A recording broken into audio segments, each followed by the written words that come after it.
नमस्कार मित्रांनो, current affairs today 26 हे आपल्या मराठी यूट्यूब चॅनलवर आपलं स्वागत आहे. चला तर मग आजचा पहिला प्रश्न पाहूया. भारताची पहिली क्वांटम कम्प्युटर व्हॅलीची पायाभरणी कोठे झाली? तर याचं योग्य आन्सर आहे अमरावती.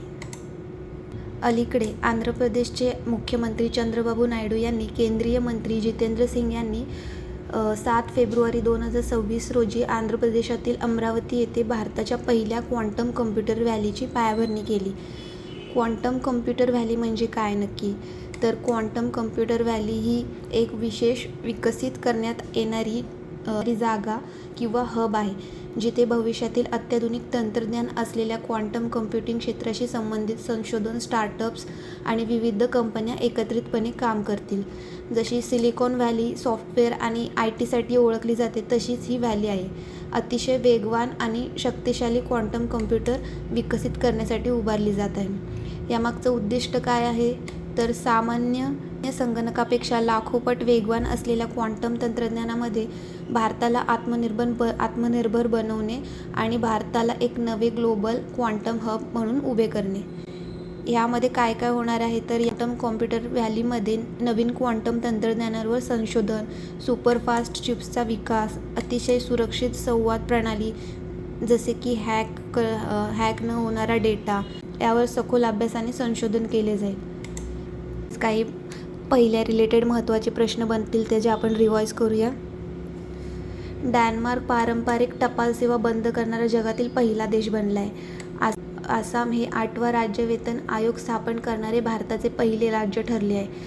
भारताचे पहिले सरकारी AI आधारित क्लिनिक ग्रेटर नोएडा येथील government institute of medical science येथे सुरू करण्यात आले आहे. या उपक्रमासाठी तांत्रिक सहाय्य IIT कानपूर देत आहे.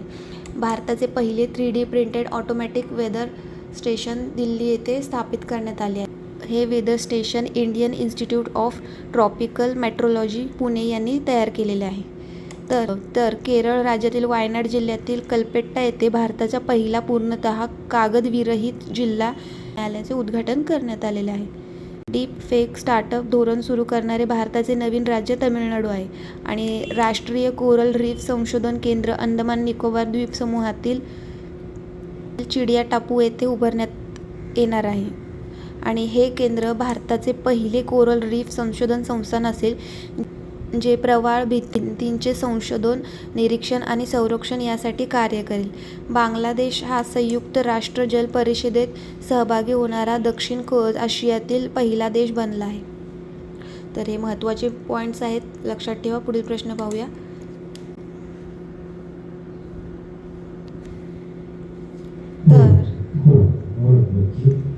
तर 16व्या वित्त आयोगाने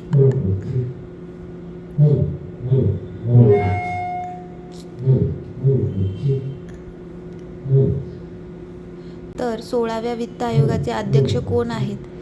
तर याचं योग्य आन्सर आहे डॉक्टर अरविंद पनगाडिया. तर भारताचा वित्त आयोग म्हणजेच फायनान्स कमिशन हा संविधानाचा अनुच्छेद 280 अंतर्गत स्थापन करण्यात आलेला एक संवैधानिक संस्था आहे. वित्त आयोग केंद्र सरकार आणि राज्य सरकार यांच्यातील कर महसूल म्हणजेच टॅक्स रेव्हेन्यू कसा वाटायचा याबाबत शिफारसी करतो. वित्त आयोगाची स्थापना ही राष्ट्रपतींकडून दर 5 वर्षांनी केली जाते. केंद्र सरकारकडून वसूल करण्यात आलेल्या करांपैकी किती टक्के हिस्सा राज्य सरकारना द्यायचा ते वित्त आयोग ठरवतो. 16वा वित्त आयोग कधी स्थापन झाला? तर 31 डिसेंबर 2023 रोजी.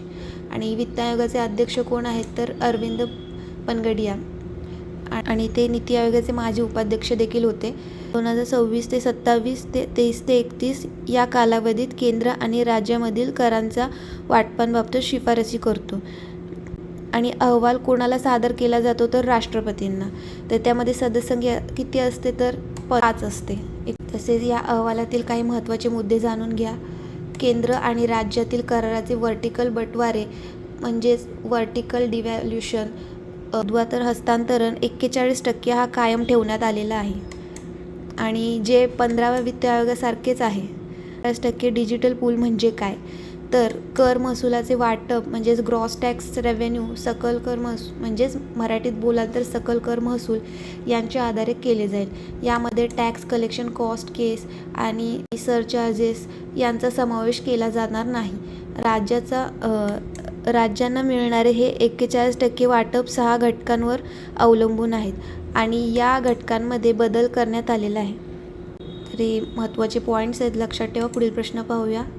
भारताचे पहिले अँटी ड्रोन बंदरगाह कोणते आहे? याचा योग्य आन्सर आहे डी, VO चिदंबरनार बंदरगाह.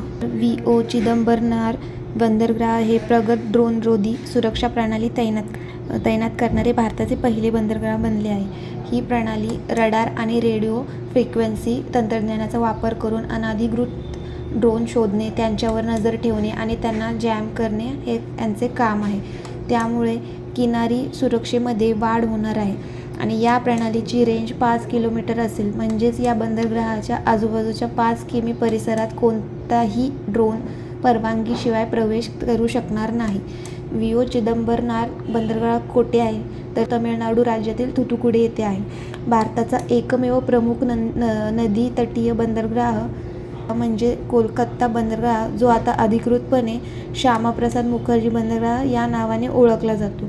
हा बंदरगाह पश्चिम बंगालमधील हुगली नदीच्या काठावर स्थित आहे आणि समुद्रापासून सुमारे 203 किलोमीटर अंतरावर आहे. तर असेच काही महत्त्वाचे बंदरगाह आपण रिवाईज करूया. तर वधावन बंदरगाह महाराष्ट्रातील पालघर जिल्ह्यात असून याची पायाभरणी पंतप्रधानांनी केलेली आहे. चाबहार बंदरगाह इराणमध्ये असून शाहीद बेहस्ती टर्मिनल भारताने 10 वर्षाच्या लीजवर घेतले होते. सितवे बंदरगाह हे म्यानमारमध्ये आहे. कोके सथुराई बंदरगाह श्रीलंकेत, पारादीप बंदरगाह ओडिसामध्ये, वारेसलाम बंदरगाह टांझानिया, हायफा बंदरगाह इस्रायलमध्ये. भारताची पहिली एकत्रित कृषी निर्यात सुविधा ही जवाहरलाल नेहरू पोर्ट इथे आहे. मोंगला बंदरगाह बांगलादेश, ग्वादर बंदरगाह पाकिस्तानमध्ये असून तो चीनने बांधलेला आहे आणि विझिंजाम बंदरगाह केरळमध्ये असून भारताचा पहिला पूर्णपणे विकसित खोल पाण्यातील ट्रान्सशिपमेंट बंदरगाह आहे. बंदरगाह जिथे एका जहाजात दुसऱ्या जहाजात स्थानांतरित केला जातो. तर हे महत्त्वाचे पॉईंट्स आहेत, लक्षात ठेवा. पुढील प्रश्न पाहूया. 39वा सूरजकुंड आंतरराष्ट्रीय शिल्पमेळा 2026 कोठे आयोजित करण्यात आला? तर याचं योग्य आन्सर आहे फरीदाबाद. सूरजकुंड आंतरराष्ट्रीय शिल्पमेळा हा 2026चा 39वा ॲडिशन होता. 31 जानेवारी ते 15 फेब्रुवारीपर्यंत चालणार आहे हा. आणि याचं उद्घाटन कोणी केले तर उपराष्ट्रपती CP राधाकृष्णन यांच्या हस्ते झालेलं आहे. आणि आयोजन स्थळ कुठे आहे तर फरीदाबाद, हरियाणा येथे. आणि ह्याच्यामध्ये पार्टनर कंट्री कोण आहे तर इजिप्त. थीम राज्य कोणते आहे तर मेघालय आणि उत्तर प्रदेश. थीम काय आहे तर लोकल टू ग्लोबल म्हणजेच आत्मनिर्भर भारत. याची सुरुवात कधी झालेली आहे तर 1987मध्ये. तर हा एक प्रमुख हस्तशिल्प मेळा आहे. याचं उद्दिष्ट आहे की भारतीय ग्रामीण शिल्पकारांना थेट आपली कला विकण्यासाठी व्यासपीठ उपलब्ध करून देणे आणि मध्यस्थ दूर करणे. प्रश्न पाहूया. फेब्रुवारी 2026मध्ये भारताने अग्नि-3 क्षेपणास्त्राची यशस्वी चाचणी कोठे केली? याचं योग्य आन्सर आहे ओडिसा. अलीकडे भारताने ओडिसातील चांदीपूर टेस्ट फायरिंग रेंज येथून अग्नि-3 क्षेपणास्त्राची यशस्वी चाचणी केलेली आहे आणि ही चाचणी DRDO यांनी केलेली आहे. अग्नि-3 हा एक मध्यम पल्ल्याचा बॅलिस्टिक क्षेपणास्त्र आहे. इंटरमिडिएट रेंज म्हणजेच याची मारक क्षमता 3000 ते 5500 किलोमीटर इतकी आहे. हे क्षेपणास्त्र अण्वस्त्र वाहून नेण्यास सक्षम आहे आणि हे रस्त्यावर चालणाऱ्या मोबाईल किंवा लॉन्चवरूनही प्रक्षेपित करता येऊ शकतो. आणि हे अग्नि-3 हे सतह ते सतह म्हणजे सरफेस टू सरफेस मार्क करणारे क्षेपणास्त्र आहे.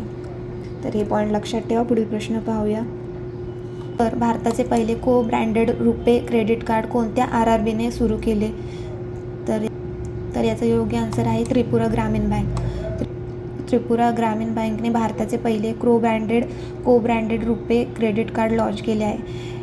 हे कार्ड आपल्या स्पॉन्सर बँक म्हणजेच पंजाब नॅशनल बँक सोबत मिळून लॉन्च करण्यात आलेले आहे आणि या कार्डचे उद्घाटन त्रिपुराची राजधानी अगरताळा येथे करण्यात आलेलं आहे. आणि हे कार्ड रुपे नेटवर्कवर आधारित आहे, जे भारताने स्वतःचे स्वदेशी पेमेंट गेटवे आहे. आणि या उपक्रमाचा मुख्य उद्देश ग्रामीण आणि अर्ध शहरी भागातील ग्राहकांना आधुनिक क्रेडिट सुविधा उपलब्ध करून देणे हा आहे. को ब्रँडेड रुपे क्रेडिट कार्ड म्हणजे काय नक्की? तर हे एखाद्या बँकेने आणि कंपनीने उदाहरणार्थ ई कॉमर्स, एअरलाईन, पेट्रोल एकत्र येऊन जारी केलेले रुपे क्रेडिट कार्ड आहे. या कार्डवर त्या कंपनीशी संबंधित विशेष ऑफर्स, कॅशबॅक आणि रिवॉर्ड्स मिळतात. तरी पॉईंट लक्षात ठेवा. पुढील प्रश्न पाहूया. NPS हेल्थ पेन्शन स्कीम कोणत्या संस्थेने सुरू केलेले आहे? तर याचं योग्य आन्सर आहे ए, PFRDA. NPS हेल्थ पेन्शन योजना scheme he pension fund regulatory and development authority म्हणजे शॉर्टमध्ये PFRDA यांनी सुरू केलेलं आहे. ही योजना नॅशनल पेन्शन सिस्टम अंतर्गत कार्य करते. याचं उद्दिष्ट काय आहे तर निवृत्तीनंतर आजारपणावर मोठा खर्च होतो, त्यामुळे OPD आणि हॉस्पिटलमध्ये भरती खर्चासाठी स्वतंत्र मेडिकल फंड तयार करते. हे याचं उद्दिष्ट आहे. साधारणपणे हेल्थ इन्शुरन्समध्ये अनेक आजारांसाठी वेटिंग पिरियड असतो, मात्र या NPS हेल्थ पेन्शन स्कीममध्ये कोणताही वेटिंग पिरियड नाही. ही योजना जुने आजार म्हणजेच जसे शुगर, BP यांच्या उपचारांसाठी तत्काळ पैसे काढण्याची सुविधा देते आणि फर्स्ट विड्रॉवल किमान 50,000 फंड जमा झाल्यानंतरच पैसे काढता येतील. आणि याची लिमिट काय आहे तर एका वेळी स्वतःच्या योगदानाच्या जास्तीत जास्त 25% रक्कमच काढता येईल. आणि एक्झिट रूल काय आहे तर आजार अतिशय गंभीर असल्यास आणि बिल फंडाचा 70% जास्त असल्यास 100% रक्कम काढता येईल. तर आपण याचा फुल फॉर्म बघितला. PFRDAचा pension fund regulatory and development authority.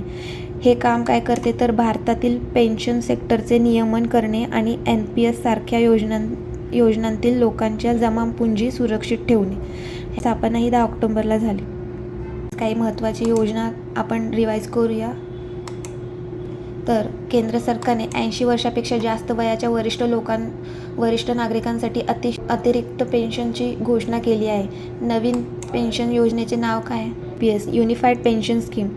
Atal pension योजना एक आहे, ती 9 मे 2015 रोजी कोलकाता येथून सुरू करण्यात आली आणि हा प्रश्न एक्झामला येऊन गेलेला आहे. आणि झारखंड सरकारने वृद्धावस्था पेन्शनसाठी वयोमर्यादा 60 वर्षापासून जी कमी करून 50 वर्षे केली आहे. आधी ती 60 वर्षे इतकी होती, त्याला घटून 50 वर्षे एवढी केलेली आहे. जुनी पेन्शन योजना सुरू करणारे पहिले ईशान्येकडील राज्य कोणते आहे तर सिक्कीम आहे. आणि 2017मध्ये भारत सरकारने वरिष्ठ नागरिकांसाठी PM वय वंदना योजना सुरू केली असून ही योजना 60 वर्ष किंवा त्याहून अधिक वयासाठी आहे. हा देखील क्वेश्चन आलेला आहे एक्झाममध्ये. सिंगल वुमन पेन्शन योजना सुरू करणारे पहिले राज्य कोणते आहे तर तेलंगणा. गरिबासाठी आसरा पेन्शन योजना सुरू करणारे राज्य कोणते आहे तर तेलंगणा. नॅशनल पेन्शन डे एक आपण साजरा करतो, तो 17 डिसेंबरला. आणि NPS वात्सल्य योजना ही 18 सप्टेंबर 2024मध्ये सुरू करण्यात आली. आणि NTR भरोसा पेन्शन योजना ही आंध्र प्रदेशमध्ये सुरू झाली. 1975 ते 1977 दरम्यान आणीबाणीच्या काळात तुरुंगात गेलेल्या लोकांना दरमहा 20,000 रुपये पेन्शन दिली जाणार आहे. आणि जागतिक बँकेच्या सहकार्याने पेन्शनवर पहिले आंतरराष्ट्रीय संशोधन परिषदेत आयोजन कुठे केले तर नवी दिल्ली येथे. तर हे महत्त्वाचे पॉईंट्स आहेत, लक्षात ठेवा. पुढील प्रश्न पाहूया. 6वे राष्ट्रीय पीक पोषण शिखर संमेलन 2026 कुठे झाले? तर याचं योग्य आन्सर आहे Mumbai. National crop nutrition summit 2026 याचं 6वे अधिवेशन 5 ते 6 फेब्रुवारीमध्ये झाले आणि याचे आयोजन स्थळ होते मुंबई. आणि हा summit Indian micro fertilize manufacturing association यांच्या वतीने आयोजित करण्यात आलेला आहे. आणि याची थीम काय आहे तर कन्व्हरेज, कोलॅबरेट अँड को-क्रिएट म्हणजेच एकत्र या, सहकार्य करा आणि सहनिर्मिती करा. यामागचं उद्दिष्ट काय आहे तर भारताला ॲग्री इनपुट म्हणजे शेतीमध्ये वापरल्या जाणाऱ्या खत बियाण्यांचे उत्पादन व निर्यात यासाठी जागतिक केंद्र बनवणे. आणि Indian micro fertiliser manufacturing association ही सूक्ष्म पोषक द्रव्ये आणि विशेष प्रकारची खते तयार करणाऱ्या कंपन्यांची संघटना आहे. आणि ह्याची स्थापना कधी झाली आहे तर 1983मध्ये पुणे, महाराष्ट्र इथे याचं हेडक्वार्टर आहे. आणि याचे अध्यक्ष आहे डॉक्टर राहुल मिरचंदानी. तर लक्षात ठेवा. पुढील प्रश्न पाहूया. ATP मेन्स डबल रँकिंगमध्ये टॉप 20मध्ये प्रवेश करणारे दुसरे भारतीय टेनिसपटू कोण आहेत? याचं योग्य आन्सर आहे युकी ब्राह्मी. तर भारतातील टेनिसपटू युकी ब्राह्मी यांनी ATP पुरुष दुहेरी क्रमावरील जागतिक क्रमांक 20 मिळवला आहे. ते रोहन बोपन्नावर टॉप 20मध्ये पोहोचणारे दुसरे भारतीय पुरुष दुहेरी खेळाडू ठरलेले आहेत. आणि ऑस्ट्रेलियन ओपन 2026मध्ये युकी ब्राह्मी यांनी स्वीडनच्या आंद्रे गोरान्स यांच्यासोबत जोडी बनवून स्पर्धा खेळली आणि ही जोडी तिसऱ्या फेरीपर्यंत पोहोचली, ज्यामुळे त्यांना महत्त्वाचे रँकिंग पॉईंट्स देखील मिळाले. तर हा पॉईंट लक्षात ठेवा. पुढील प्रश्न पाहूया. पॅट्रिक हॅरमेनी कोणत्या देशाचे राष्ट्राध्यक्ष आहेत? तर याचं योग्य आन्सर आहे सेशेल्स. तर मॅपमध्ये बघू शकता सेशेल्सची राजधानी काय आहे? विक्टोरिया. आणि याचं चलन काय आहे? सेशलाइज रुपी. आणि राष्ट्राध्यक्ष कोण आहेत? पॅट्रिक हॅरमेनी. सेशेल्सचे राष्ट्राध्यक्ष पॅट्रिक हॅरमेनी हे 5 ते 10 फेब्रुवारी 2026 दरम्यान भारत दौऱ्यावर आहेत. आणि हा दौरा भारत सेशेल राजनैतिक संबंधांना 50 वर्ष पूर्ण झाल्याच्या निमित्ताने आयोजित करण्यात आलेला आहे. तर हे पॉईंट्स लक्षात ठेवा. बाकी आजचा हा सेशन इथेच संपतो. कमेंट करून नक्की सांगा सेशन कसा वाटला आणि चॅनलला सपोर्ट करा. थँक्यू.